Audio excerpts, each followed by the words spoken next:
Tak, dámy a pánové, na mě je, abych moderoval panel věnující se slovenskému agrarismu a mám tu velkou čest, abych jako prvního mezi námi přivítal pana profesora Holce s jeho příspěvkem o Svazu slovenské agrární mládeže. Pane profesore, 20 minut je vašich.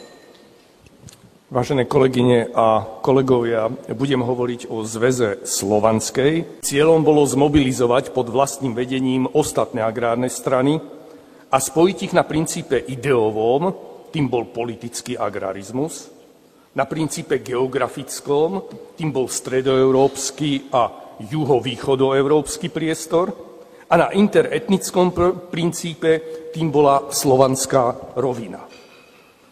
Prepracovaný koncept tretej cesty vyjadroval odmietanie konzervativizmu a pravice na jednej strane a liberalizmu, ľavice, bolševizmu či komunizmu na strane druhej.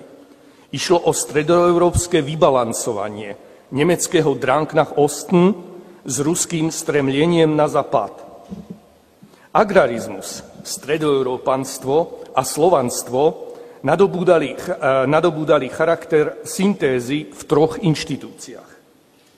Prvou bolo Medzinárodné agrárne biro, tzv. Zelená internacionála, založená Antonínom Švehlom, druhou Československá akadémie zemědělská, ktorej úlohou bol systematický vedecký výskum, vedecká, publicistická a kultúrno-propagandistická činnosť. Akadémiu využíval jej čestný predseda Milan Hodža ako platformu pre neoficiálnu diplomáciu a kontakty na agrárne strany v jednotlivých slovanských štátoch. Budovaním agrárnej strednej Európy na základe agrárnej demokracie získa nový slavizmus podľa Hodžu reálny hospodársky základ, ale aj spoločnú ideologickú platformu a novú kvalitu slovanskej solidarity. Treťou inštitúciou tejto mobilizácie politických síl, politických elít i roľníckych más bol Zväz slovanskej agrárnej mládeže, ktorý sa snažil o integráciu mládežníckych organizácií agrárnych strán v slovanských štátoch. Jeho príbehu a metódám bude venovaný tento referát. Zrod Zväzu slovanskej agrárnej mládeže mal svoju logiku v čulých medzinárodných kontaktoch v rámci agrárnych strán na začiatku 20. rokov. Asi prvý základný impuls položila návšteva Československej agrárnej mládeže na valnom zhromaždení Centrálneho związku młodzieży wiejskiej v júni 1922 a na zjazde Bulharského zväzu roľníckej mládeže v novembri 22 v Sofii. V máji 23 sa v Prahe uskutočnila prípravná konferencia, dohodli sa zásadné ideové a organizačné otázky. Štáty reprezentované viacerými organizáciami, ako Juhoslávia, Poľsko, mali rovnaký hlas ako napríklad lužickí Srbi. Emigračné spolky roľníckej mládeže z Ruska, Ukrajiny a Bieloruska mali hlas len poradný. Zväz slovanskej agrárnej mládeže vznikol v roku 1924 v Ljubljane. Spájal a zastrešoval početné aktivity mladých agrárnikov od Bulharska až po Lužicu. Hodžov prejav, ktorý odznel na tomto zjazde a bol preložený do všetkých členských jazykov, znamenal prelom vo formulovaní koncepcie tretej cesty ako kľúčového strategického cieľa medzinárodného agrarizmu. Hodža, ako som spomínal, práve v slovanstve videl základ agrárnej demokracie, ktorej princípy v tom čase formuloval a demonstroval na pozitívnych rysoch dvoch slovanských premiérov, Alexandra Stambolískeho a Vincenta Vitosa. Sídlom Slovanského zväzu sa stala Praha a na jeho čele sa vystriedali Poliak Zikmund Zalesky a Slovák Ján Ursíny. Ďalšie zjazdy po Ljubljani sa konali v Prahe, v Poznaní, v Bratislave, rôzne konferencie aj v iných mestách. Ich význam spočíval podľa mňa najmä v ideovom transfere medzi mladými agrárnymi funkcionármi, ktorí mali za sebou už skúsenosti v praktickej činnosti, najmä na poli družstevníctva, a pred ktorými stála zväčša sľubná politická kariéra. Tu by som upozornil na poľského teoretika Stanislava Miłkowskiego, ktorý sa nikdy netajil, že vychádzal z Hodžových konceptov a tvorivo ich rozvíjal na základe poľských podmienok. Ideológia poľskej roľníckej strany Vici zase čerpala podnety napríklad z československého regionalizmu, z impulzov Švehlu a Hodžu. A tak by som mohol pokračovať. Tu je príklad jedného transferu z strany Hodžu a smerom k Vitosovi. Na teoretické kurzy v Krakove a v Prahe v 26. prišli až 4/5 poslucháčov z Československa a Poľska. A vystúpili tam teoretici ako Antonín Matula, Milan Hodža, František Bujak, Julius Poniatovský a ďalší. Najmä Matulova prednáška o filozofii dediny sa v poľskom prostredí stretla s veľkou odozvou. Nebolo vôbec náhodou, ako som sa snažil aj ukázať, že transfer ideí prebiehal najmä v československo-poľskej rovine a najmä od prvých k druhým, keďže Poliaci sa v 30. rokoch dostávali do čela stredoeurópskeho agrarizmu a nikdy sa netajili tým, že tvorivo využívajú československé teoretické vzory. V rámci diskusí vznikali neraz aj spory, ktoré mali veľmi rôzne, najčastejšie politické a ideové príčiny. Vznikali napríklad zo systematickej poľskej snahy o odstránenie adjektíva slovanský a jeho nahradenie slovom medzinárodný v názve organizácie. V 32. túto snahu spresnili o tvrdenie, že nechcú, aby sa Poliaci rozplynuli v oceáne paneurópy či akýchsi Spojených štátov európskych, rovnako sa bránili panslavistickému náteru, argumentujúc nevyhnutnosťou spolupráce s organizáciami z Pobaltia, Škandinávie, z Rumunska i Maďarska. Na pôde zväzu sa prenášali niektoré konflikty medzi konkurenčnými mládežníckymi organizáciami, najmä treba v Poľsku. Problémy spôsobovali pochopiteľne represálie v Bulharsku po páde stambolískeho režimu alebo v Juhoslávii po 29. 5. kongres zväzu sa mal konať v 34. roku opäť v Ljubljani, teda po 10 rokoch, ale už k nemu nikdy neprišlo. Čo bol nepochybne aj dôsledok krízy a udalostí v Nemecku, ktorý staval agrárnikov pred veľmi konkrétne politické a ekonomické problémy. Tretí riadny kongres Slovanskej agrárnej mládeže v Poznani v júni 29 vychádzal pri formulovaní jednotlivých cieľov bodov kultúrnej práce z presvedčenia, citujem, že vzájemným poznáním kultúrnych prvkov jednotlivých slovanských národov dojdeme nejisteji k slovanskému zblížení. Kongres navrhol veľmi pestrú škálu aktivít, ako pripraviť vydanie štúdie o slovanských dejinách, pôsobiť, aby sa prekladala slovanská literatúra v duchu selském, vypracovať slovanský divadelný repertoár aj s prekladmi, rozširovať znalosť národopisných zvykov, vydať spevník ľudových piesní, zachytiť citovou stránku duše selského človeka, vypísať súťaž na hymnu slovanskej agrárnej mládeže a tak ďalej a tak ďalej. Samozrejme, k tomu patrili rôzne exkurzie, výmena publikácií a rôzne školenia. Zväz Slovanskej agrárnej mládeže si vytvoril osobitnú formu rituálov. Na jeho zjazdoch sa pravidelne sadili slovanské lipy a na hraniciach hraničné slovanské stĺpy alebo kamene. Tým sa symbolicky deklarovala slovanská vzájomnosť, jeden z významných prvkov sebaprezentácie agrárnikov v prvej polovici 20. storočia. Zatiaľ, čo lipy nespôsobovali žiadny problém, nebol kameň ako kameň. Citujem z úvah jedného slovenského funkcionára. Čo sa toho kameňa týka, ja myslím, že môže sa tu jednať len o kamene menšie, ktoré spolu s prsťou boli by položené k základom vlastného hraničného kameňa slovanského.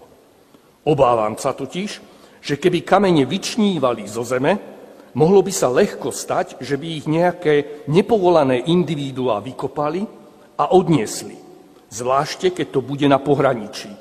Dohodneme sa ešte. Či by tie kamene mali byť len obyčajné, sedliacké, alebo snáď kamene sformované sochárom. Ja by som sa klonil k tým obyčajným, sú také nažské. A potom veď budú v zemi. Nož myslím, že nemalo by významu zaťažovať zložky skupovaním ich od sochára.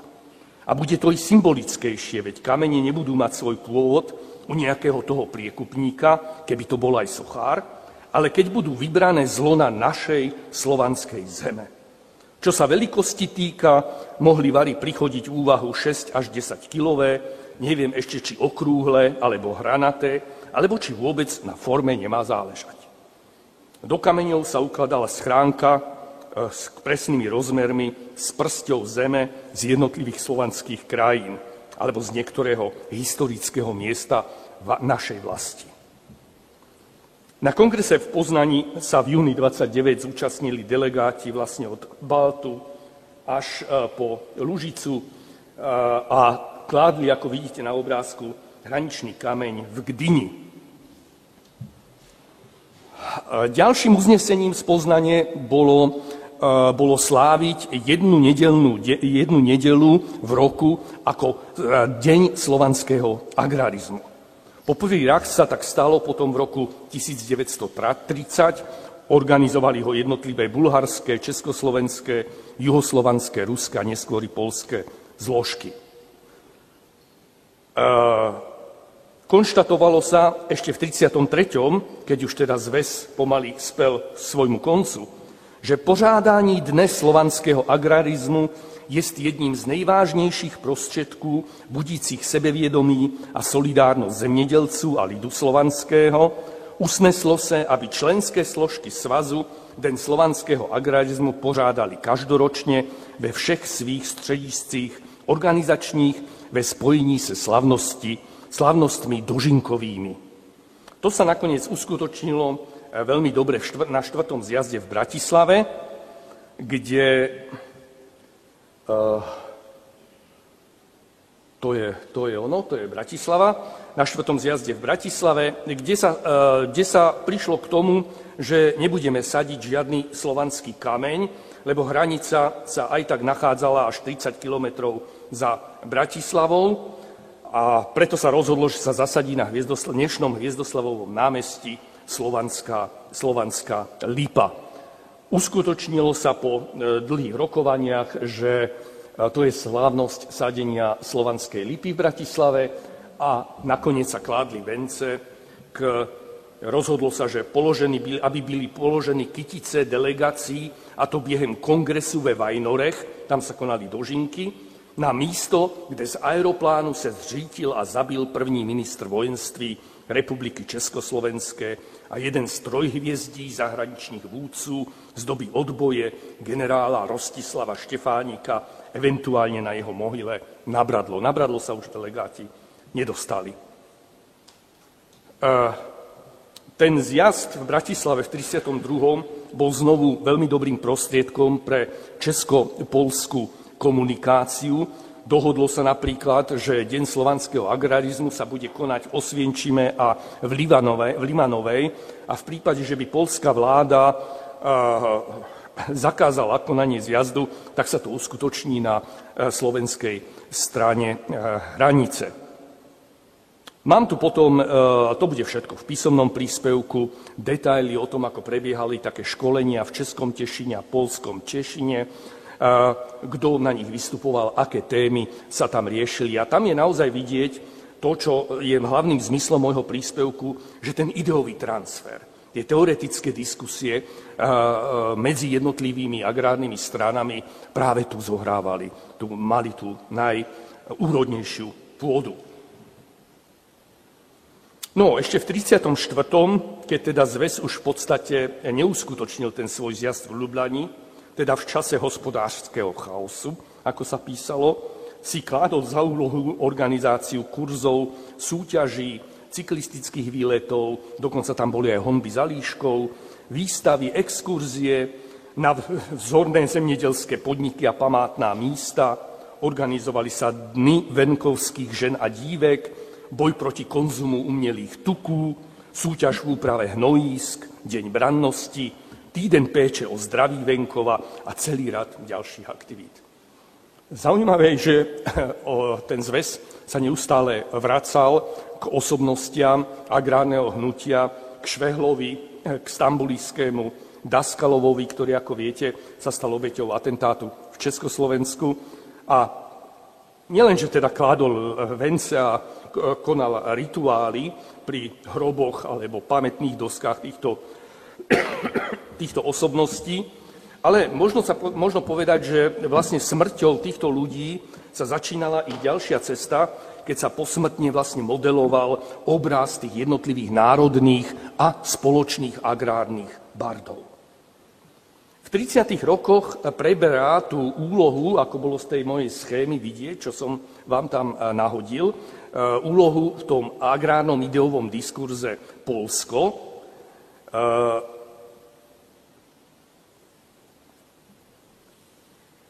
Pôsobenie medzi poľským roľníctvom a jeho vzdelávanie však narážalo na problémy vyplývajúce z roztriešteného roľníckeho politického spektra, zo zaostalosti roľníctva a do značnej miery aj z nedemokratických podmienok v Poľsku počas väčšiny medzivojnového obdobia.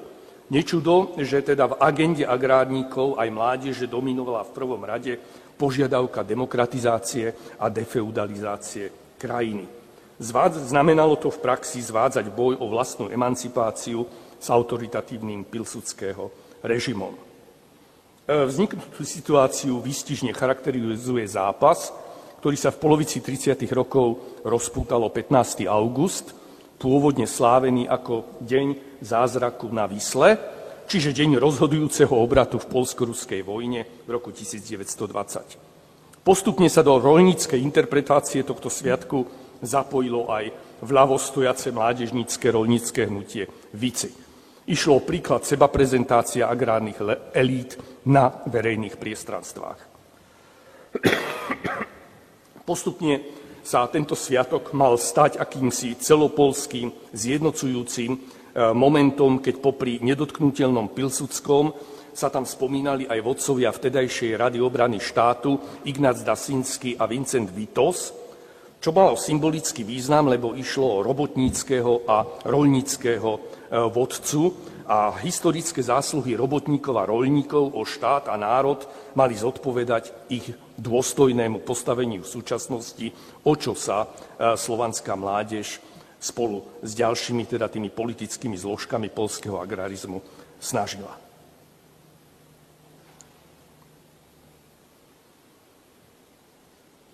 No, myslím si, že týmto, aby som dal priestor aj svojim kolegom, by som v podstate mohol skončiť. Tie ostatné detaily, ktorým sa venujem, metódám práce, ale aj tomu ideovému diskurzu slovanskej agrárnej mládeže si nechám na písomnú podobu. Podobne ako Zelená internacionála, praktický význam, alebo povedal by som konkrétne výsledky vzhľadom na obrovský rozsah cieľov neboli veľké. Ale ten význam je skôr neviditeľný práve v tom ideovom diskurze, lebo keď sledujete tie ideologické brožúrky, státe, úvahy o agrarizme v jednotlivých krajinách, krásne tam vidíte, oni sa tým ani nejak tí autori netaja, či už ide o bulharských, juhoslovanských, ale predovšetkým srbských autorov, práve tým ideovým transferom a tými československými skúsenosťami, ktoré stáli pri zrode politického agrarizmu a nakoniec i zväzu slovanskej roľníckej mládeže. Ďakujem vám za pozornosť.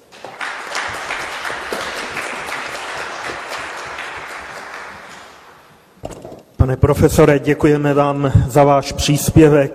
Nevím, jak vy, dámy a pánové, ale já při poslouchání vašeho příspěvku jsem si říkal, škoda, že nemůžu být agrárnickým mládežníkem.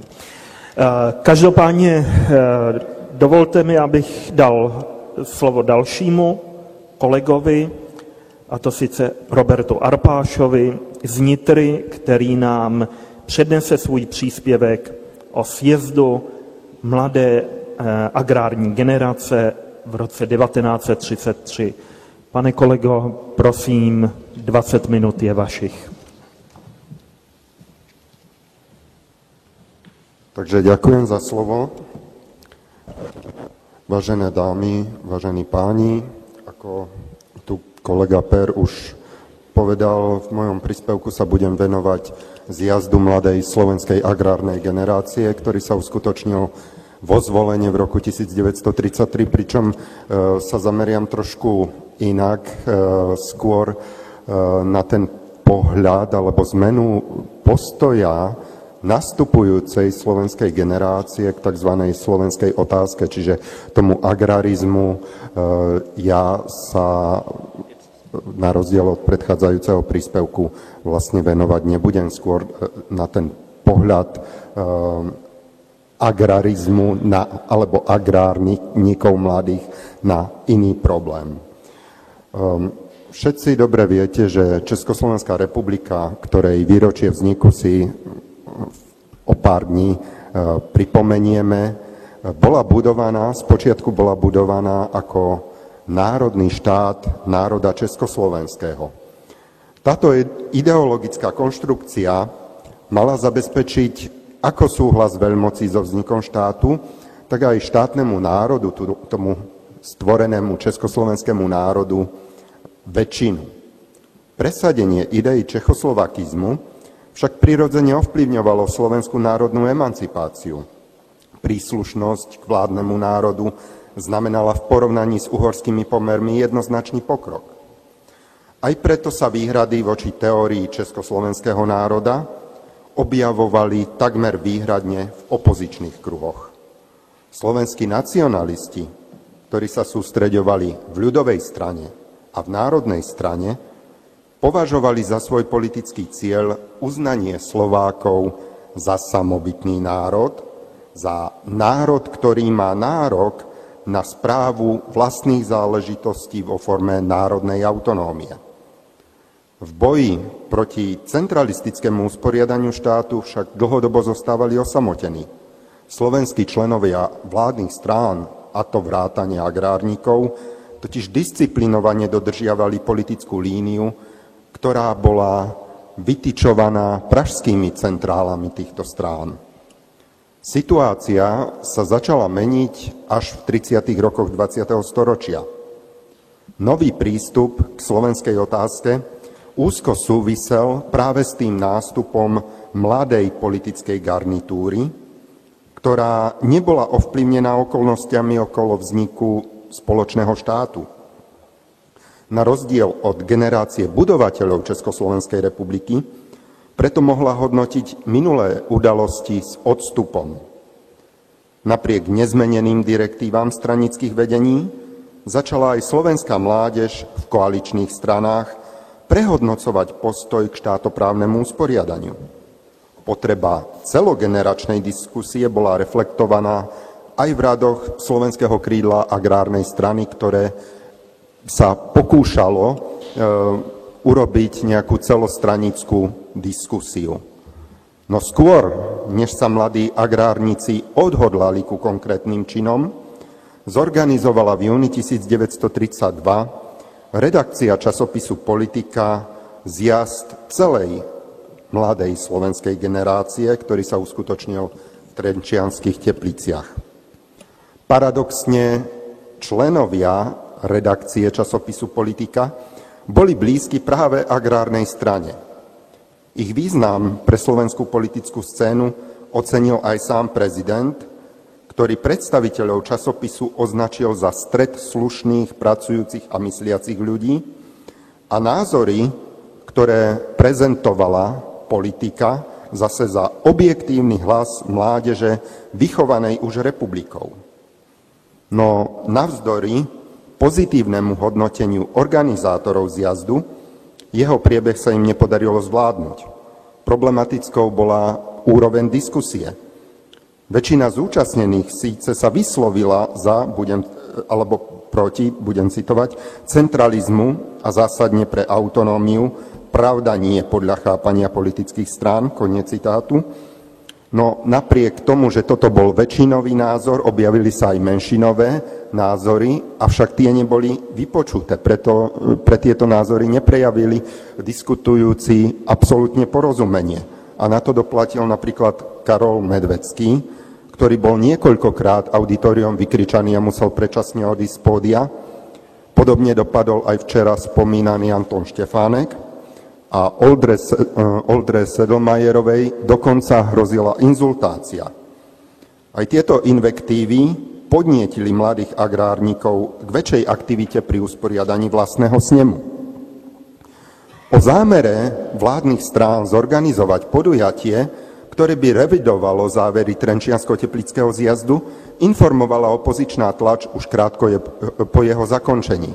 Podľa ich názoru malo ísť o akciu sociálnych demokratov, ktorú podporia agrárnici a národní demokrati. No takto široko koncipované stretnutie mladých predstaviteľov vládnych strán sa neuskutočnilo.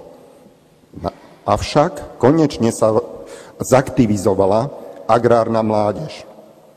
Na jar nasledujúceho roku završila vo zvolenie svoje úsilie o prediskutovanie a zaujatie stanoviska k aktuálnym politickým, hospodárskym a spoločenským otázkam.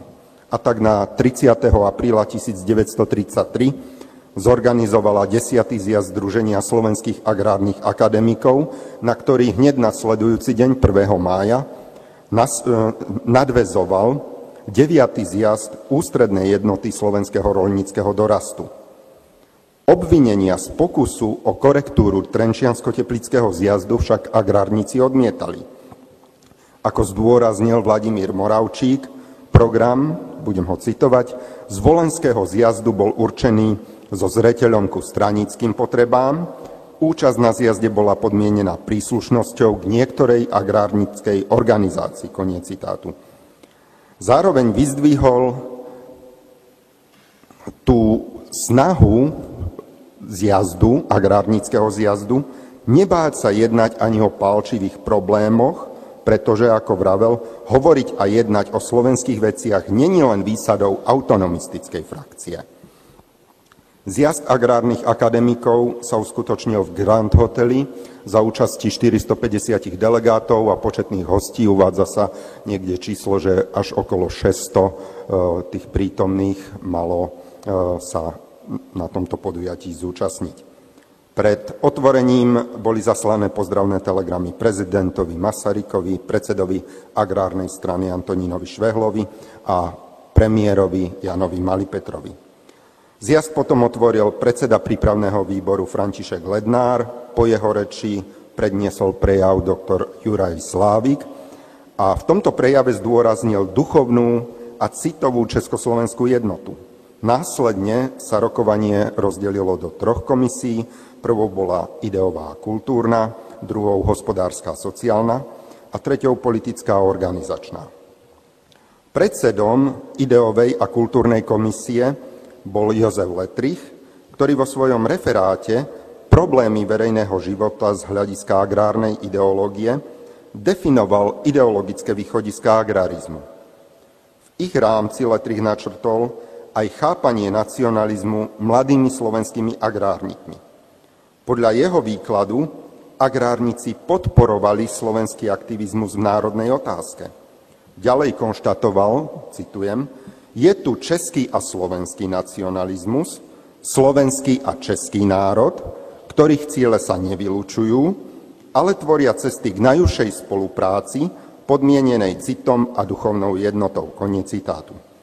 S touto Letrichovou interpretáciou sa stotožnili aj ostatní delegáti ideovej a kultúrnej komisie, o čom svedčí skutočnosť, že sa stala súčasťou rezolúcie uvedenej komisie. Napriek pochopeniu pre slovenský národný pohyb a snahe o zlepšenie postavenia Slovenska v spoločnom štáte, ale rezolúcia jednoznačne odmietala požiadavku autonómie, keď sa v nej hovorilo. Nebudeme však nikdy podporovať národný šovinizmus a separatizmus, tým menej politický autonomizmus. Budeme vždy proti akémukoľvek ukracovaniu Slovenska pri výkone štátnej moci. Pritom staviame sa s najväčšou rozhodnosťou proti vyklaniu základov nášho štátu. Koniec citátu. Snaha o revíziu politických pomerov bola zreteľná aj z rezolúcie politicko-organizačnej komisie. Pod predsedníctvom doktora Ľudovíta Rumana, ktorý len tak na okraj sa podobne ako predseda ďalšej komisie Pavol Kordoš zúčastnil na tom Trenčiansko-Teplickom zjazde, tak táto komisia odmietla autonomizmus i centralizmus a za cestu československej štátnosti považovali regionalizmus, ktorý, ako hovorila rezolúcia, dovršíme úplným uplatnením slovenského živlu v správe Slovenska a dokonalým prestúpením ústrednej štátnej správy Slovákmi. Organizačným predpokladom pre realizáciu regionalizmu sa mala stať zemská organizácia strany. Zároveň bola proklamovaná potreba reformy inštitúcií demokracie, lebo, ako sa spomínalo v tej rezolúcii, ich správne fungovanie je zárukou spokojnej účasti občianstva na stavbe štátu. Koniec citátu. Konkrétne sa autori rezolúcie zamerali na potrebu reformy Senátu, odstránenie alebo reformu volebného súdu a tiež zrušenie viazaných kandidátok, zjednodušenie volieb a administratívy. Hospodárskej a sociálnej komisii, ako som už naznačil, predsedal doktor Pavel Kordoš a z diskusie tejto komisie sa zrodila rezolúcia požadujúca hospodárske vyrovnanie Slovenska s českými krajinami. Mali byť vyrovnané rozdiely vo výrobných nákladoch a tržných cenách medzi oboma časťami republiky. Komisie zakončili svoje rokovanie o 8 hodine večer a následne sa všetci delegáti stretli na spoločných oslavách 10. výročia Združenia agrárnych akademikov.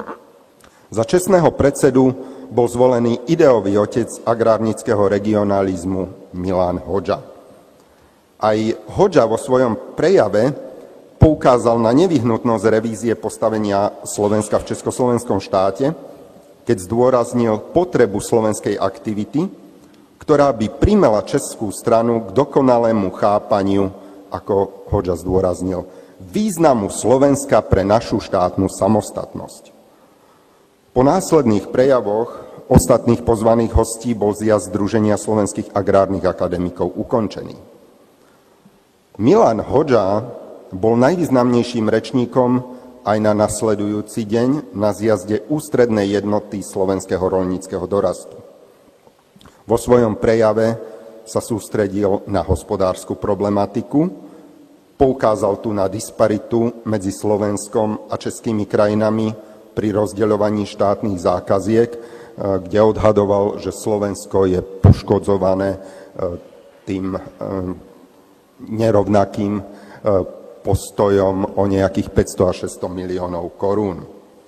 Slovenský roľník tiež podľa jeho prepočtov mal byť znevýhodňovaný aj drahším úverom, ktorý ho mal od vzniku Československej republiky poškodiť dokonca až o 1,2 miliardy korún.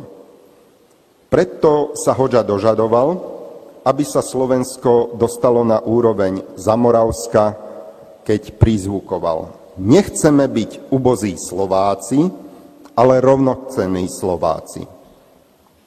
V tejto súvislosti sa dotkol aj požiadavky autonómie, tu však jednoznačne odmietal ako oslabovanie štátnej jednoty so slovami: my nemôžeme byť odkázaní sami na seba. Sami o seba by sme neobstáli. Nás je len niečo vyše 3 miliónov a s Čechmi dohromady ani nie celých 10 miliónov. Ďalej on potom pokračoval vo svojich vývodoch, kde to porovnával s tou silou Nemecka, že z tohto pohľadu to trieštenie síl je veľmi nebezpečné. Pre agrárne hnutie zdôraznil význam 3 základných bodov: silného, výbojného slovenského roľníka, vyššiu slovenskú úroveň a silný československý štát. Zakončil to slovami, že bez československého štátu niet slobodného Slovenska a slobodného roľníka a bez výbojného slovenského roľníka niet československého štátu. Tieto fakty jasne dokazujú posun v ponímaní slovenskej otázky ako u Hodžu, tak aj u jeho stúpencov z radou mladej generácie slovenskej frakcie agrárnej strany. Agrárna mládež už nepochybovala o existencii samobytného slovenského národa a uvažovala o vlastnej samospráve zlučiteľnej s československou štátnou jednotou. Pri formulovaní týchto stanovísk sa mohla zaštítiť práve mocným mužom agrárnej strany Milanom Hodžom. Napriek tomu, že inšpiráciu Trenčiansko-Teplickým zjazdom mladej slovenskej generácie opakovane odmietali, kritika prišla takmer z vlastných radov. Rozhodný zástanca regionalizmu, národohospodár blízky agrárnikom Peter Zaďko, ktorý však bol zároveň predsedom toho Trenčiansko-Teplického zjazdu, na stránkach Politiky urobil porovnanie oboch podujatí. Podľa jeho hodnotenia boli stanoviská oboch zjazdov prakticky totožné. Dokladoval to najmä na postoji k platnému spoločenskému poriadku. Obe podujatia sa podľa jeho hodnotenia vyslovili za revíziu platného spoločenského poriadku potlačením liberalizmu a hospodárskeho egoizmu a uplatňovaním kolektivistických prvkov. Taktiež stanovisko k aktuálnemu stavu verejného života by sme mohli považovať za identické. V oboch sa totiž požadovala revízia, prípadne odstránenie niektorých inštitúcií československej demokracie, ako napríklad viazaných kandidačných listín alebo volebného súdu. No a rovnako obe podujatia sa vyslovili za potrebu slovenskej línie, čiže z priamej správy slovenských záležitostí slovenskými zemskými inštitúciami. Za hlavný rozdiel medzi Trenčiansko-Teplickým a Zvolenským zjazdom považoval Zaďko otázku postavenia Slovenska v Československej republike. Podľa jeho názoru však tento problém agrárna mládež vo Zvolene neriešila a to považoval za nedostatok. Ako ďalej rezumoval, budem ho citovať, keby vo Zvolene boli aj tento problém riešili, výsledok by sa v zásade sotva bol líšil od výsledku Teplického, koniec citátu. Pritom to neriešenie slovenskej otázky považoval Zaďko za veľké riziko pre stabilitu štátu. Preto prizvukoval potrebu, citujem, dohody Slovákov pod podmienkami priateľnými pre obe strany. Slovensko musí sa najprv samo zjednotiť na určitých minimálnych požiadavkách, ktorých splnenie zo strany štátu bolo by možno objektívne považovať za predpoklad obratu vo vývine pomeru československého. Koniec citátu. V tomto smere Zaďko považoval za potrebnú iniciatívu mladých agrárnikov. Bez ich aktívneho prístupu k riešeniu uvedeného problému totiž, citujem, nebude dosť dobre možno počítať ani na nejakú účinnejšiu spoluprácu všetkých mladých Slovákov. A svoju úvahu zakončil v celku realistickým konštatovaním a povedzme si úprimne, inak túto otázku riešiť nemožno. Bohužiaľ, tá výzva k dohode nenašla ohlas ani na jednej strane, k dohode nedošlo a tak slovenská otázka bola už v zmenených vnútropolitických i zahranično-politických otázkach riešená nie dohodou, ale diktátom jednej strany, Hlinkovej slovenskej ľudovej strany, ktorá bola hlavným súperom agrárnikov o mocenské ovládnutie Slovenska. Ďakujem za pozornosť.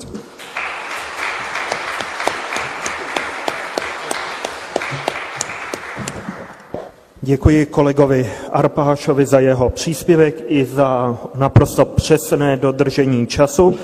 A nyní dovolte, abych pozval sem kolegu Hanulu z Historického ústavu Slovenské akademie věd s příspěvkem na téma rolnická osvěta a její úloha při šíření vzdělanosti a vlivu agrární strany v době meziválečného Slovenska. Takže Matěj, 20 minut je tvých. Ďakujem za slovo, pán predsedajúci. Vážené dámy, vážení páni, Všetci veľmi dobre iste vieme, že agrárna strana v českých krajinách, ale rovnako tak aj na Slovensku, samozrejme nerozširovala svoj vplyv iba prostredníctvom klasickej politickej činnosti, teda činnosťou svojich miestnych organizácií, svojou tlačou a verejnými zhromaždeniami, ale že teda dôležitú úlohu v tomto smere zohrávali aj jej najrôznejšie pridružené organizácie, v ktorých významnú časť tvorili aj ľudovýchovné a osvetové organizácie. Práve takejto jednej z týchto organizácií, spomínanej Roľníckej osvete, tomuto spolku, ktorý je pomerne málo známy, ale myslím si, že svojou činnosťou a takým tým zameraním veľmi zaujímavý by som sa chcel v nasledujúcich minútach venovať. Zároveň by som sa na úvod pristavil pri úlohe školstva a vzdelávania v činnosti agrárnej strany. Agrárna strana bola spomedzi všetkých centralistických strán so skupením s jednoznačne najväčším voličským zázemím na Slovensku. Od volieb v roku 1925 zaujala až do volieb v 35. si tu udržiavala pozíciu druhej najsilnejšej strany za spomínanými autonomistickými ľudákmi. Svoj vplyv však v krajine, teda aj na Slovensku, neuplatňovala iba prostredníctvom rozvetvenej siete svojich miestnych stranických organizácií, ale aj vďaka svojim spomínaným pridruženým organizáciám.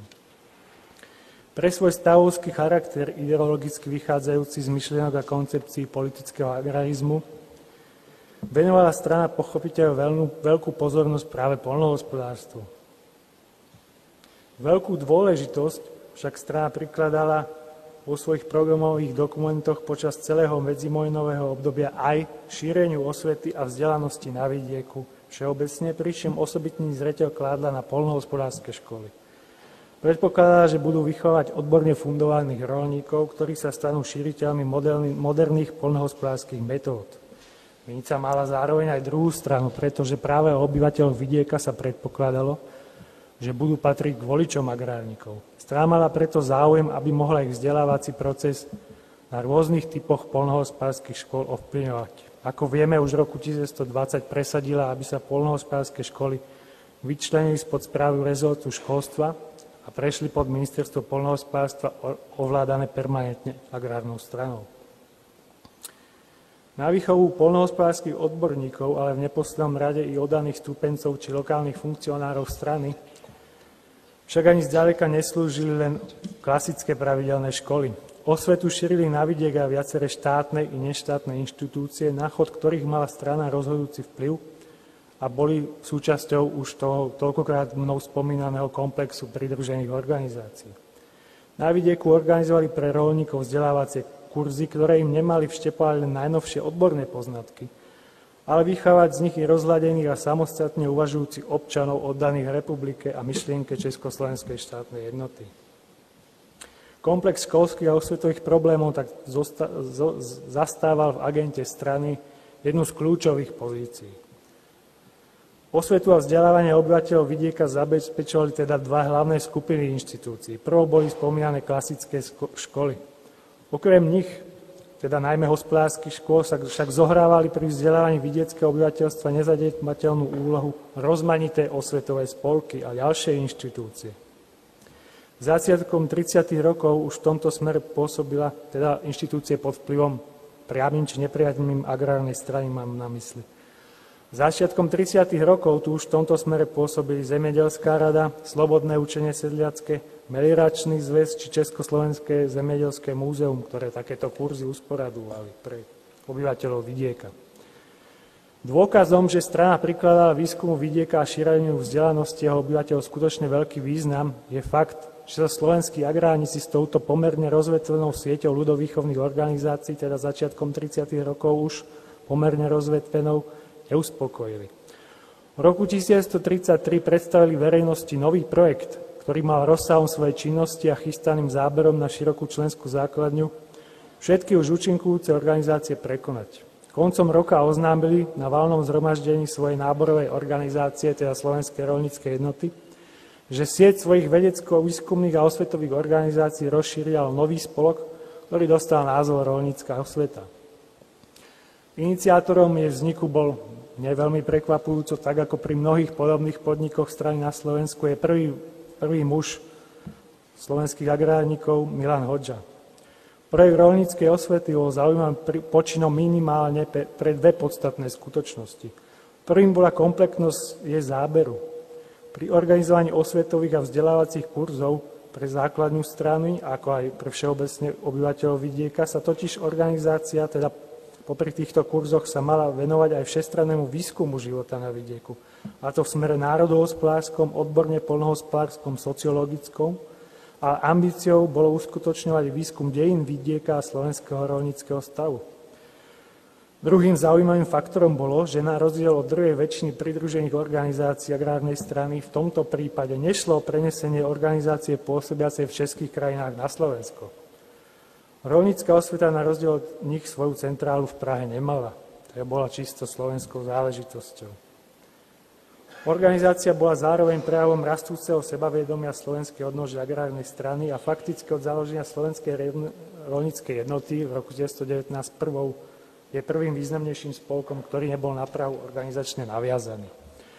Zároveň išlo o dôkaz o to opätovne nadobudnutej prestížne predsedu Slovenskej rolníckej jednoty Hodžu, ktorý sa po nútenom pobyte mimo ministerských funkcií v rokoch 29 až 32 opäť vrátil do víru vrcholnej politiky a mal v nej znova tie najvyššie ambície. Plán založenia rolníckej osvety predostrel Hodža valnému zhromaždeniu rolníckej jednoty, ktoré sa konalo 17. decembra 1933 v Bratislave. Zároveň pri tejto príležitosti vysvetlil dôvody, ktoré stáli za zrodom novej organizácie. Konštatoval, že slovenským intelektuálom sa nedarí preniknúť medzi ľud, čo sa mala rolnícka osveta pokúsiť zmeniť. Prizvukoval, že pre štát ani poľnohospodársku výrobu nesmie byť ľahostajné, či sú rolníci vzdelaní a či žijú v hygienicky vhodnom a zdravom prostredí. Úlohou spolku malo byť zároveň vypracovanie výrobného plánu pre slovenské poľnohospodárstvo. Hodža takisto nezabudol pripomenúť, že vzdelaný a sebavedomý rolník je zárukou toho, že sa vidiek neobráti k diktatúram, ako sa to v tom čase dialo v mnohých iných európskych krajinách. Prvoradou úlohou rolníckej osvety malo byť podľa Hodžu rolníka vzdelávať a zároveň ho zapojiť do národnej kultúry nielen ako poslucháča, ale i ako tvorivú silu. Konštatoval, že by rolníci mali byť, citujem, živí nielen chlebom, ale i slovom, koniec citátu. Zároveň vo svojom prejave vyzdvihol aj nedávno zosnulého dlhoročného predsedu strany Antonína Švehlu, ktorého označil za vzorový príklad toho, čo dokáže pre národ vykonať vzdelaný a organizovaný sedliak. Práve takéto vzory boli podľa neho na Slovensku veľmi chýbali a úlohou rolníckej osvety bolo okrem iného túto skutočnosť zmeniť. Podľa stanov bol spolkom kultúrnym a nepolitickým. Jej účelom jeho malo byť združovať všetkých príslušníkov a priateľov rolníckeho stavu na Slovensku, vychovávať ich v smere národnom, mravnom, kultúrnom a štátno-občianskom, ale aj pestovať spomínaný vedecký výskum slovenského vidieka. Výsledky tohto výskumu mala organizácia popularizovať najrôznejšími formami a sprostredkovávať najmä vidieckému obyvateľstvu. Malo sa tak diať organizovaním kultúrnej výchovy, vydávaním časopisov, ako aj ľudovýchovných a vedeckých a umeleckých kníh.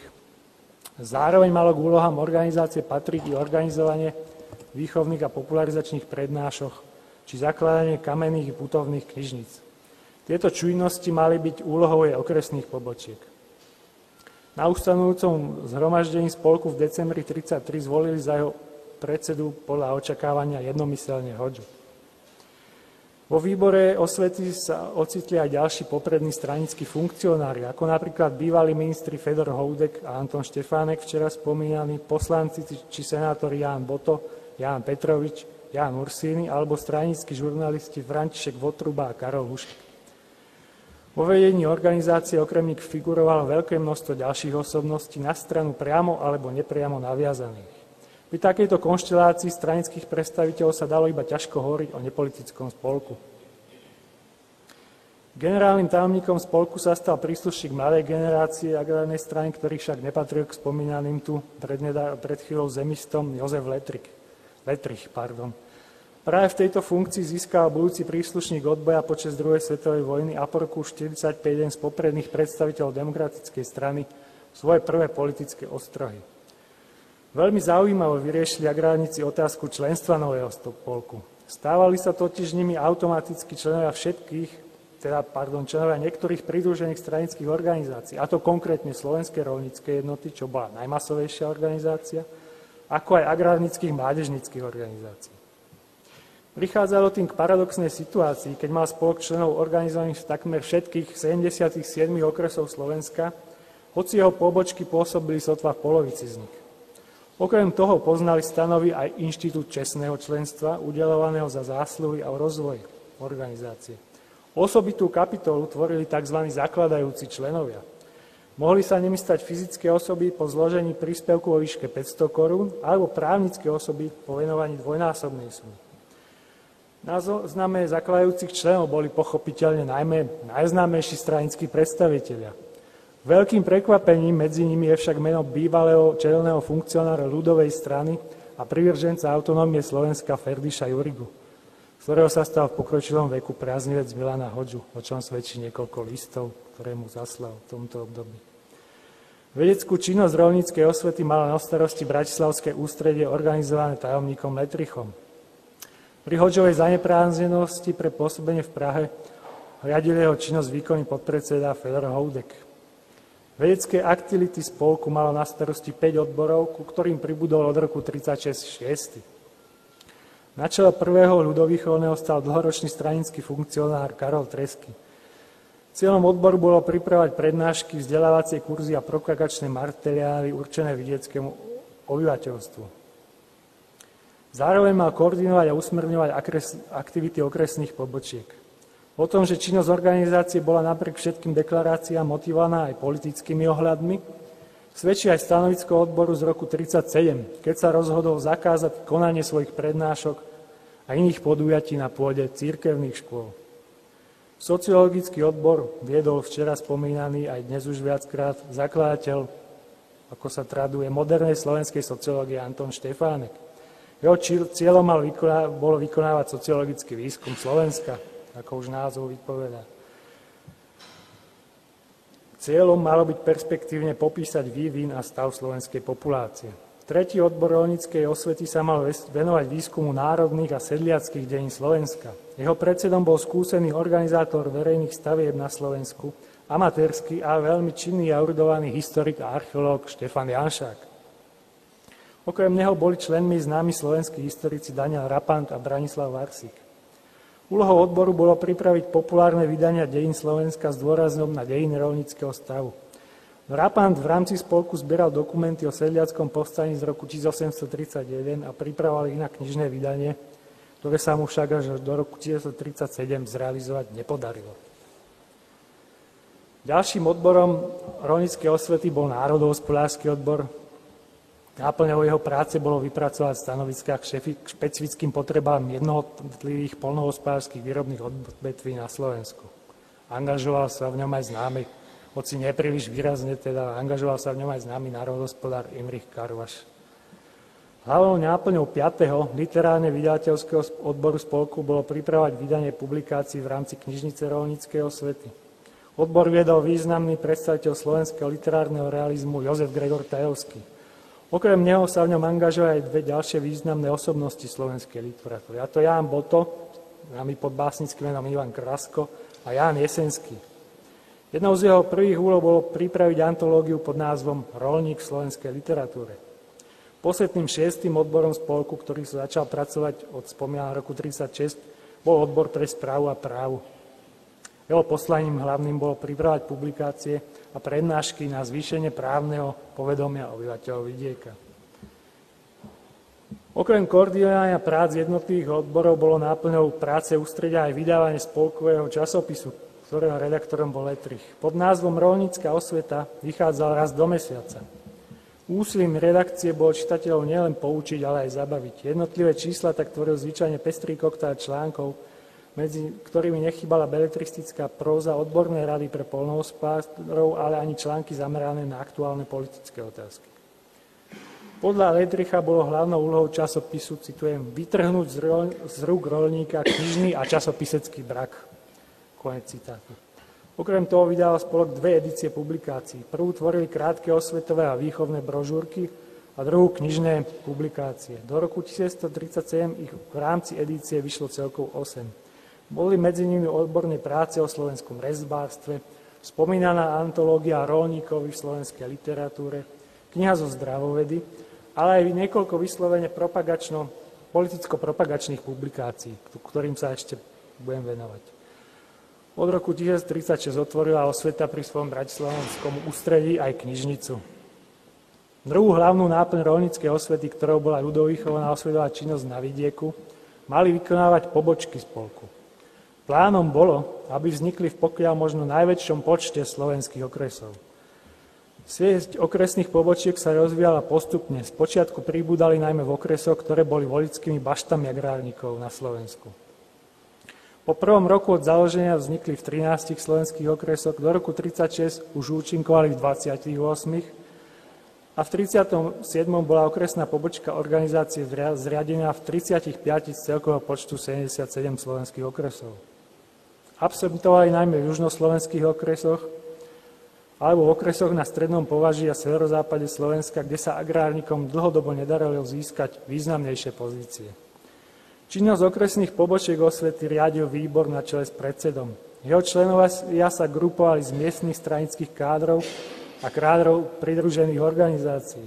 Z profesí mali medzi nimi najväčšie zastúpenie učitelia, notári, ale nechybali ani roľníci, finančníci, či dokonca okresní náčelníci.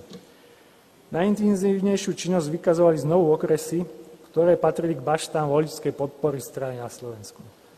V mestečkách a dedinách na svojom území organizovali okresné pobočky najrozmanitejšie kultúrne, vzdelávacie a osvetové podujatia. Patrili k nim prednášky na odborné poľnohospodárske problémy, trémy o zdravovede a hygiene, všeobecno vzdelávacie a politicko-výchovné podujatia.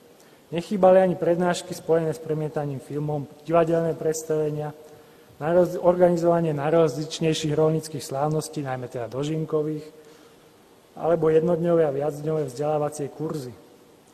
Riadili sa pritom pokynmi z bratislavského ústredia, ale schopnejšie pobočky si vďaka svojim pracovníkom vypracovali aj vlastné vzdelávacie programy.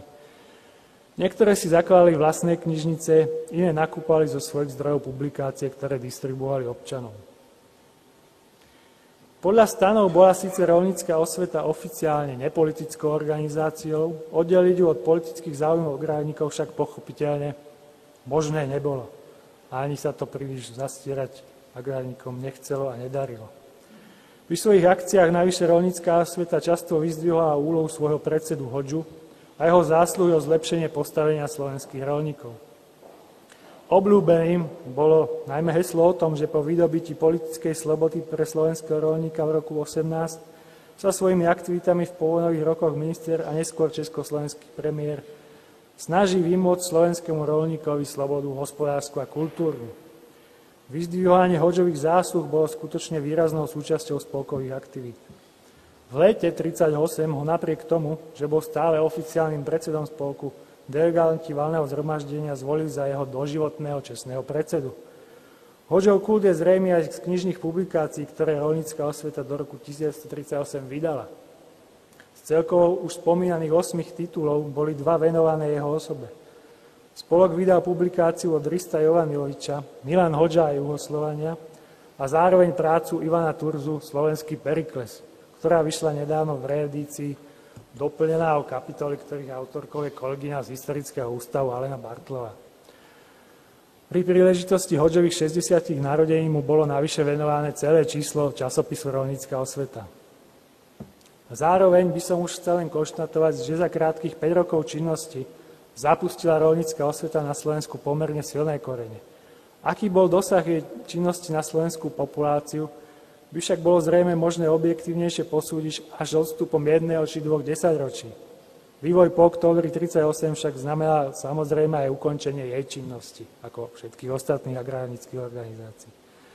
Ľudovýchovnej činnosti vykonanej svojimi okresnými pobočkami sa nepochybne stala jednou z najvýkonnejších osvetových organizácií, ktoré na Slovensku v 30. rokoch pôsobili. Zorganizovala stovky prednášok, odborných kurzov a ďalších podujatí. Väčšie otázniky však vzbudzuje jej proklamovaná a často propagovaná, vyzdvihovaná vedecká činnosť. Dá sa konštatovať, že mala najmä politicko-propagačný rozmer. Odborníci združení v jednotlivých vedeckých odboroch totiž v rámci roľníckej osvety v drvivej väčšine vykazovali činnosti, ktoré by zrejme vykonávali vo svojom profesionálnom živote aj bez jej pričinenia. Za svoje 5-ročné pôsobenie roľnícka osveta navyše mnoho skutočne prínosných vedeckých publikácií nevyprodukovala. Ďakujem za pozornosť.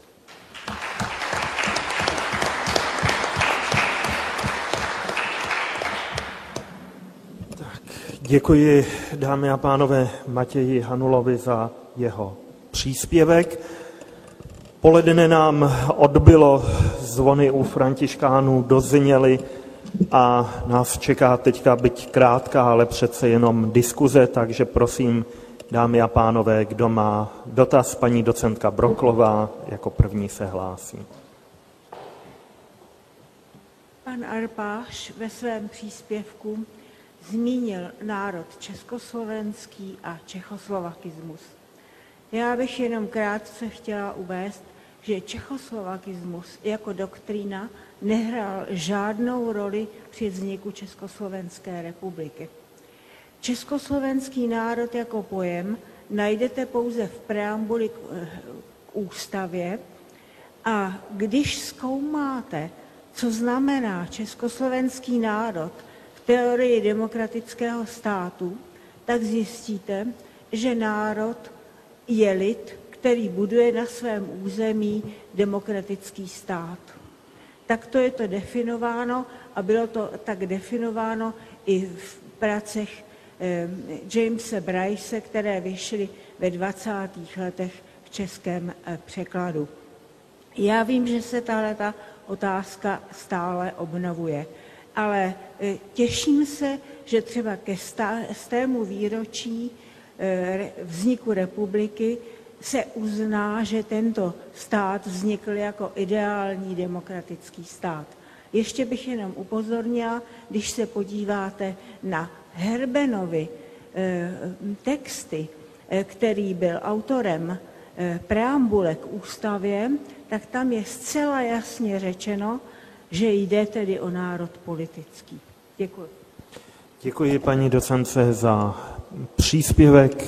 Pane kolego, chcete na to nějak reagovat? No, je možné teda, že akceptovať i toto chápanie, ale myslím si, respektíve nie, že si myslím, bolo to ponímané aj politikmi, či už českými, ale trebárs i Hodžom, viď tá jeho práca Československý rozkol, aj v tom zmysle nielen politického národa, ale i proste nie v tom politickom zmysle, ale i v tom národnom zmysle. A práve trebárs u toho Hodžu, ktorý tu je toľko zmieňovaný a bohužiaľ sa mu žiaden príspevok nakoniec nevenoval, je viditeľný ten prerod alebo tá zmena prístupu od toho národného chápania československého alebo toho čechoslovakistického k tomu rozdeleniu na český a slovenský. Ja súhlasím s tým, respektíve, že to bola taká ideologická konštrukcia, že to bola politická konštrukcia, že to pôvodne nebolo zamýšľané v tej rovine národnej. Bohužiaľ sa to tak vyvinulo. No. Děkuji. Jako další se hlásil kolega Pavlíček, posléze pan profesor Rychlík. Já bych právě... Ono je to vždycky otázka, pro kterou skupinu obyvatelstva jsou které ty politické cíle ideální. A pro ty předříjnové politické elity v českých zemích a na Slovensku ty představy byly různé, nebo i po říjnu 1918. Tak bych se chtěl zeptat hlavně asi kolegy Hanuly a kolegy Arpáše, jestli buď v tom sociologickém odboru u těch agrárníků, nebo i v pracích o řešení, v návrzích řešení slovenské otázky, jestli se počítá nebo jestli se dělají nějaké sociologické průzkumy, jak se demograficky bude vyvíjet nárůst počtu Slováků třeba v roce 1950, 1960, 70 a jakým způsobem se s tímhle počítá do budoucna ve vztahu vlastně Čechů a Slováků v nějakých tendencích i v tom smyslu, jak ten demografický vývoj jako přirozený nástroj použít jako nějaký politický argument pro ta jednání československá, ale i pro to získání teda té mladé generace. Tak prosím, kdo z vás chce reagovat jako první? Ďakujem za otázku. Neviem, či som práve ja najkompetentnejší sa vyjadrovať k dejinám slovenskej sociológie. Samozrejme, Anton Štefánek v tých svojich úvahách rozvíja aj tieto niektoré teda otázky budúcnosti, ale tam je stále to Slovensko uňho, aspoň ja mám ten pocit z tých vecí, čo som prečítal, je v tej polohe ako tá agrárna krajina, ktorá bude tu práve tou baštou strany aj v budúcnosti a že by on teda určite ten štátoprávny vzťah neriešil, on konkrétne. Však on bol s tým riešením, ktoré bolo, dá sa povedať, ako štátnoprávnym spokojný, on mal výhrady skôr tomu, ako sa teda v praxi tie vzťahy medzi Čechmi a Slovákmi vyvinuli, ale že by chcel on presadzovať nejakú zmenu ústavnoprávnu, to rozhodne nie. No a ďalší tam naozaj, konkrétne keď sa budeme baviť o roľníckej osvete, teda ich úlohou bolo teda popísať tú slovenskú dedinu, to si vytýčili a to teda Štefánek potom vlastne, keď vydáva slovenskú vlastivedu, tak dá sa povedať, že to je taký jeho ten celoživotný výstup v tomto smere a asi toľko k tomu, či ty chceš niečo. Popravde, ja som sa nestretol s tým argumentom demografickým. Nevylúčujem, že trebárs Štefánek alebo niektorí z toho prostredia agrárnického sa mohli tomu venovať.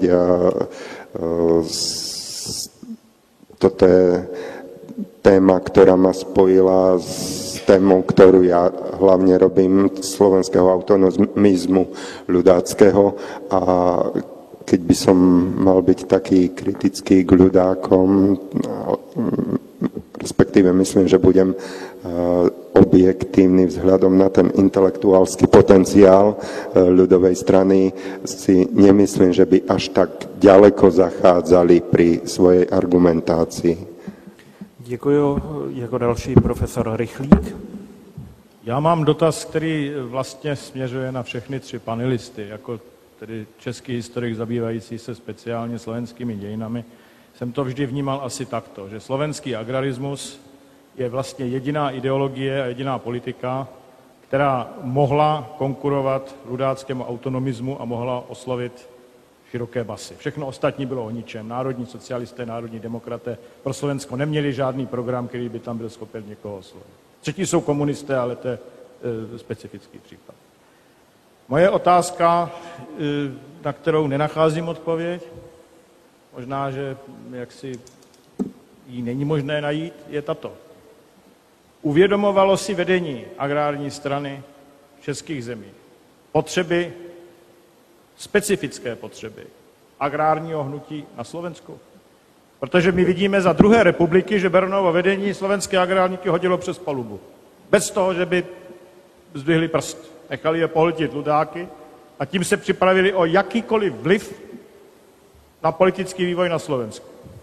Naopak Beran pak usilovně se snaží tedy nějak se dohodnout se Sidorem a s Tisem a na svoje stranické tedy kolegy, kteří tam k 6. říjnu 1938 ještě mají velmi silné pozice, jak je prokazatelné, tak neudělali nic. Když Ursíny vyjednává tedy v Žilině s Tisem, nedostalo se mu odnikud žádné podpory. Já myslím, že je to klíčová otázka, protože pokud to bylo takto, tak pak bohužel musím konstatovat, že Československá republika první měla minimální šance v 30. letech přežít, i kdyby mezinárodní situace byla podstatně příznivější. Ale možná, že na české straně jak si někdo se tím zabýval, že to vnímal, já nevím, já jsem o tom nenašel nikde žádný doklad a proto se ptám, protože vy se zabýváte tím intenzivněji než já, zda jste něco takového narazili. Spíš nacházíme konflikty, třeba konflikt Ursíny, Jan Malý Petr, když se nechal teda vyplagátovat ten svůj pověstný projev v parlamentě, kolik se na Slovensko doplácí a tím samozřejmě svým agrárním kolegům na Slovensku tedy podtrhl nohy, protože tím nahrál jaksi spíš ludákům, protože oni řekli, vidíte, tak vy podporujete takovouto politiku a vyšli okamžitě s protiargumenty, na které pak Ursíny musel reagovat způsobem, který v podstatě se od té ludácké interpretace až tak nelišil. Přitom víme, že tito slovenští agrárníci po válce demokrati o jejich skutečně striktně pro československém smýšlení nemůže být nejmenších pochyby, to dokázali nejenom za války, nejenom účastí v SNP, Letrich, Ursíny, ale i po válce, kdy exilu odmítali jakoukoliv spolupráci tedy se slovenskými separatisty. Jak se slovenským akčním výborem, tak se Slovenskou národní radou v zahraničí, tak se Světovým kongresem Slováků. Ale vracím se k té otázce, kterou jsem zadal. Děkuji profesoru Rychlíkovi. Pánové, kdo chce jako první odpovědět? Môžem teda prvý k tomu vzťahu českých slovenských agrárníci. Viete, to bol, českí agrárníci disponovali tými zdrojmi. Však všetka tlač sa tlačila z peňazí vlastne centrálnych, čiže mali tu tie páky. No a to pochopenie pre tie slovenské záležitosti, tie špecifické prejavy je zrejme, ako tu Robo hovoril už o tom pokuse vytvoriť ten zemský výbor, to bolo jednoznačne zamietnuté okamžite. A dokonca po voľbách v 35. ešte v 35. teda z okresov prichádzajú také ponosy, že my keď budeme stále považovaní za tú českú stranu, my nemáme šancu na tom vidieku, tých ľudákov nikdy neporazíme. A kým my ako nepresvedčíme tých ľudí, že sme slovenská strana, ale bolo to také, pociťovali to ako handicap, ale zároveň nevedeli nejakú alternatívu ponúknuť. Hoďa v tom čase bol už zrejme zmierený s tým, že on je teda československý premiér a on už ďak prehlbovať tento konflikt tiež nemal záujem, čiže, ale tie regióny vtedy, v tej druhej polovici 30. rokov, tam je veľká nespokojnosť.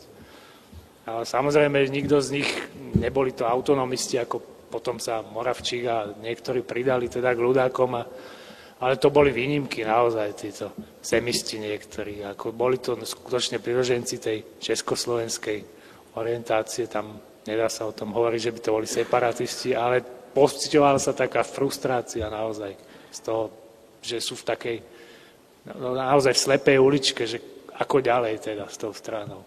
Děkuji kolegovi Hanulovi, jestli ještě kolegové chtějí to doplnit. Ja som sa zmocnil mikrofónu, takže ešte jeden dodatok k tej demografickej otázke. By som vás možno upozornil, neviem z ktorých rokov je to, prvé demografické práce Jana Svetoňa, ktorý uberal sa týmto smerom, naznačil tam mnohé veci, len potom za tie svoje aktivity počas slovenského štátu dostal po prstoch a viac sa v tých veciach neangažoval. Ale tie jeho prvé štúdie roztratené, tam myslím si, že do týchto vecí on ide. No a k otázke profesora Rychlíka, to je vždy česť dostať otázku od profesora Rychlíka, lebo on vie všetko, takmer všetko. Viete, my máme, a počúvam to vlastne od včera, kultivujeme si taký mýtus agrárnej strany ako najsilnejšej celoštátnej politickej strany. Ale v čom spočívala celoštátnosť tejto strany? Českí politici neprekročili nikdy rieku Moravu pre Švehlu. Švehla vlastne Slováka poprvýkrát živého videl, netrúfam si povedať v akom veku, a pre ňoho boli zaujímaví slovenskí voliči. Áno, to bol ten argument, ktorý rozhodol o 30. máji 1917, kde teda ten Švehla si uvedomil, že vlastne to Slovensko bude voliť agrárne a on pri tom svojom elektoráte stále zmenšujúcom sa, to Slovensko môže sa zísť. Tým to končilo. A keď som potom rozmýšľal ďalej, tak som zistil, že naozaj tí českí politici prenechávali, oni to na tých zjazdoch, pochopiteľne tie slovenské zložky tam boli vyčíslované, oni to úplne prenechávali Hodžovi a ďalším. A monografia kolegu Rokovského mi to len potvrdila tento postoj. Ale slovenskí politici robili to isté. Miesto toho, aby sa snažili presadiť sa v centrále, v Prahe, tak vlastne tam sa pohybovali štruktúry, ktoré boli relatívne spokojné s daným stavom a celá tá nespokojnosť opäť vrela len na Slovensku a vlastne cez hranicu rieky Moravy sa nedostala. Takže v tom je celoštátnosť tejto strany. Aby som to pokojne dal do úvodzoviek a to sú potom aj tie deficity, že táto strana sa nestala tým nositeľom, tomu musel prísť aj Hodža tak oblúkom a vieme, že s Hodžom v 30. rokoch je to trošku už komplikované, ale tá strana sa nestala nositeľom skutočného riešenia toho československého vzťahu a pritom mala na to najlepšie predpoklady. Tak, děkuji. Chce kolega Arpáš zareagovat? Ne. Vzhledem k postupujícímu času vidím fůra, tak domluvme se prosím 3 otázky. Uwe Miller, paní Kázmerová a paní docentka Broklová.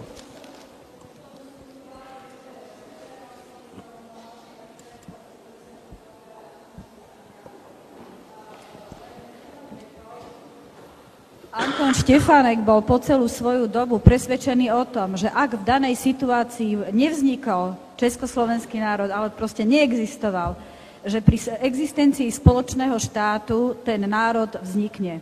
Viete, ako sa situácia ďalej vyvíjala, takže len toľko. Tak děkuji. Kolega Miller. Yes, only a short comment to this question of the Czechoslovak. If it was a political nation, or the other alternative would be that it's a cultural nation. And I want only to add that if you want to discuss about this, then you should put also the Germans in the story if the Czechoslovakian nation was a political construction or a cultural one. But this is another topic and not about, I think, agrarianism. One question to Roman Holec. Yesterday we had after the paper of Mr. Sheptak, we had a discussion about the agrarian concepts of foreign policy. And I asked for the role of the international bureau, the so-called Green International, and the chair of the panel, I think it was Mr. Rokowski, stressed, I hope I understood it well, that the Green International did not play any role. The contemporary would not know this organization, and it had de facto not relevance. And my question is, your organizations and congresses did exist, you show it, and were these youth organizations, conferences and festivals only institutions for transfer of ideas, or had they, in the eyes of the Republican Party or other agrarian parties from other countries, a political, respectively a foreign political function? Děkuji. Takže chcete na to reagovat, pane profesore? No, asi potvrdím závery toho včerajšieho sedenia. Skutočne ja som prešiel aj časopisy, aj teda tie diskusné fóra, aj materiály z jednotlivých kurzov a teoretických školení, ktoré sú k dispozícii. Nemyslím si, že čosi ako zahraničná politika sa tam dá vyhmatať. Väčšinou išlo o vlastne vnútorné problémy jednotlivých spolupráce jednotlivých agrárnych strán, o tom, ako to robiť lepšie, ako zúročiť skúsenosti jedného v krajinách druhých, ale to nie je zahraničná politika v pravom slova zmysle. Treba si ale uvedomiť, že to boli väčšinou mladí ľudia, ktorí ešte čakali na tú politickú dráhu, a keď sa tam náhodou objavili tie zahranično-politické otázky, je zaujímavé, že oni prichádzali najmä z poľskej strany. Poliaci boli predsa len mali asi väčšie ambície, tak väčšinou sa to zahralo do autu, že to je vec, ktorú by mali riešiť na internacionále. Ale internacionála vieme dobre, ako riešila koncepčne tieto otázky, vlastne ich poslala tiež kladu. Takže ako v tomto smere naozaj ja vyzdvihujem len ten teoreticko-ideový transfer, ktorý tam bežal, ktorý bol pre tých mladých, vysokoškolsky vzdelaných agrárníkov mimoriadne príťažlivý. A oni vlastne sa snažili pripraviť koncept politikom, ale najmä sebe ako budúcim politikom, ako budú v praxi teda tú ideológiu, o ktorej my tu dnes hovoríme, ako ju budú v praxi uskutočňovať. Ale týmto asi aj skončilo. Potom pochopiteľne ten ťah k samotnému roľníkovi, lebo to neboli len abstraktné diskusie, ale oni mali snahy skutočne mobilizovať tie masy a to bolo všetko. Děkuji panu profesorovi. Paní docentka Broklová, poslední dotaz. Není to dotaz, je to jenom poznámka k té demografii. Já jsem našla v tisku místo stromu života, tam byla tedy uvedená popelnice a byla to prognóza pro vývoj obyvatelstva v Československu. Mělo se to vlastně nějak odehrát. Ten pokles se očekával až do 60. let, pak to jenom změnila světová válka. Tak, děkuji, dámy a pánové. Čas je trochu naším nepřítelem a tak mi dovolte, abych jako moderátor tohoto bloku vám jednak poděkoval za vaši pozornost, abych vás zároveň pozval také na oběd a o 12:30 budeme pokračovat tématem agrarismus ve víru hospodářské krize a druhé světové války. Takže to bude naše odpolední téma s profesorem Janem Rychlíkem. Já vám pro tuto chvíli poděkuji za pozornost a dovolím si vás pozvat k obědu, zároveň vám popřát dobrou chuť a aby ta naše strava nebyla jenom také hmotná, tak si vás dovolím ještě upozornit na možnost, tak říkajíc, zakoupení té duševní potravy, protože máme tady ještě stánek s naší literaturou, s naší knižní produkcí a kolegyni Dedeciusové uděláte jistě radost, když se zastavíte u jejího stánku. Každopádně děkuji za pozornost a budu se těšit.